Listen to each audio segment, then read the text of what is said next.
Baldur's Gate 3 Patch 7 finally begins releasing for PS5 and Xbox. Patch 7 comes in at 7.4 GB on consoles, adding mod support to Baldur's Gate 3, similar to Bethesda's mod support for Skyrim and Fallout 4.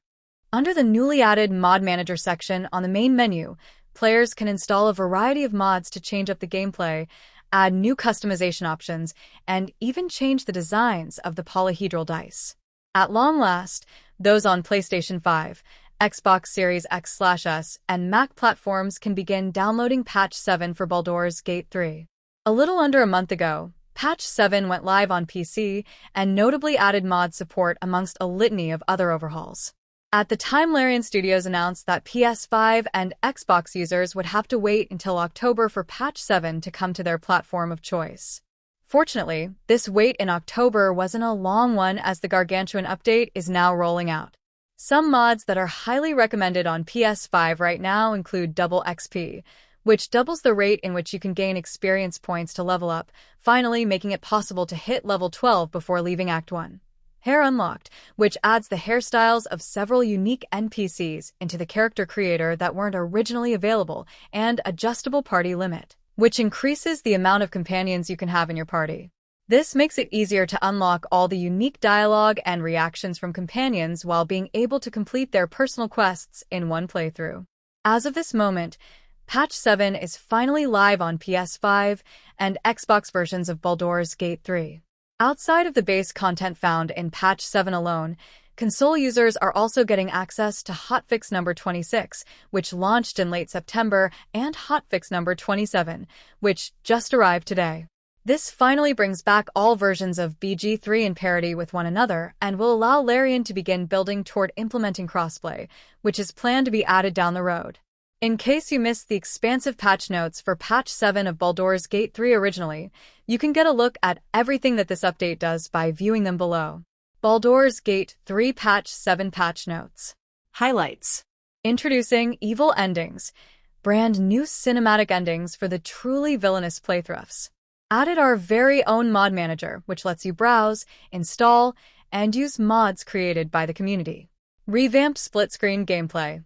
When playing on split screen, the two halves of the screen will now dynamically merge together when player characters come close to each other in-game, and dynamically split back up when the characters move apart. This revamp comes alongside many other improvements and polishes to improve the overall split-screen experience. Honor Mode Combat.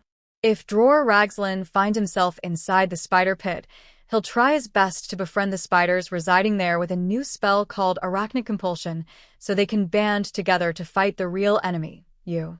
The Bulette has a new condition called Diamond Scales and a new legendary action called Shredding Scales. Malice Thorm has a new legendary action called Grasping Appendage. Added a new aura and spell for spectators, Panicked Sentinel and Ocular Nightmare, respectively. Sicharai Tskan, the leader of the Githyanki ambush in Act 2, has a new legendary action called Soul Sacrifice.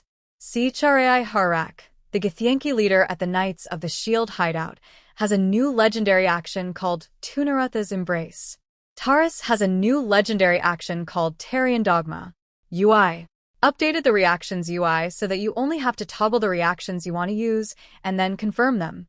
This saves you from having to select Do Not React multiple times. Added a new equipment options menu to the character sheet on controller. The panel that opens to donate magic items to Gale will now also show items in your traveler's chest. It also now indicates which items are currently equipped. We notice some of you hiccuping bubbles, so the action for washing yourself with soap and sponges is now called Use instead of Consume.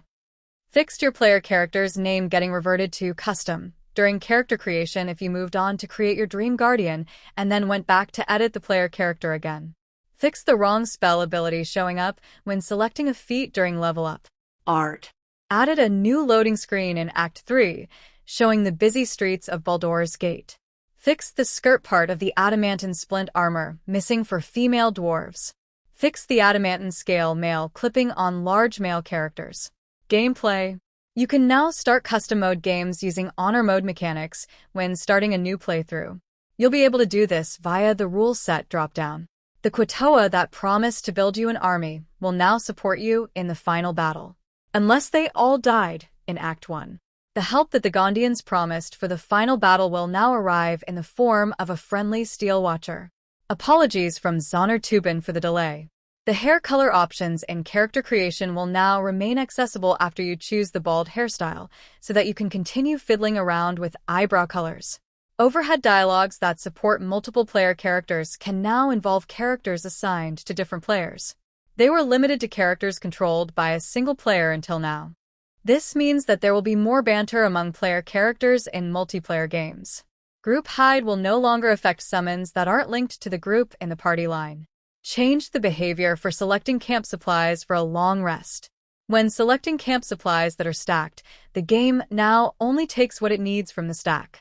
You can no longer cheese the leap of faith trial at the Gauntlet of Shar by just clicking the final platform and letting your character pathfind their way there. Shar threatened to smite us if we didn't fix this one. Fixed a bug where resurrecting Lae'zel on the beach in Act I would cause her to appear in the party line, but not in the world, preventing you from leaving Act 1. Patched up some save games where Gale still had his necrotic aura when he shouldn't unload. Fixed Minthra's body sometimes, turning invisible on the level up screen. We sorta liked the floating head and hands look, but hey. Animation. Asterion now has idle animations at camp that aren't just him reading a book. Added a new idle animation for Minsk at camp. Bu may or may not have taught him some Tai Chi. Karlach will no longer brush the shaved side of her head. Polish the appearance of neck kisses in lovey-dovey scenes with Shadowheart on the Shar path for characters with large body types and Dragonborn characters. Writing and flow. Dotted some dialogue options and voice lines into a handful of dialogues across the game, particularly to account for edge case flows. These changes are described in more detail in the main patch notes below. Added 3 new narrator lines for Dark Urge characters to add a bit more reactivity across the game. These additions are described in more detail in the main patch notes below. Resolved an issue that had been rendering some romance party banters inaccessible while adventuring. Fixed a flow issue where Avatar Lae'zel did not have the option to leave and ascend or stay on Farron after the Netherbrain is defeated. Added a dialogue option asking for a kiss in more paths of WYLL's epilogue dialogue.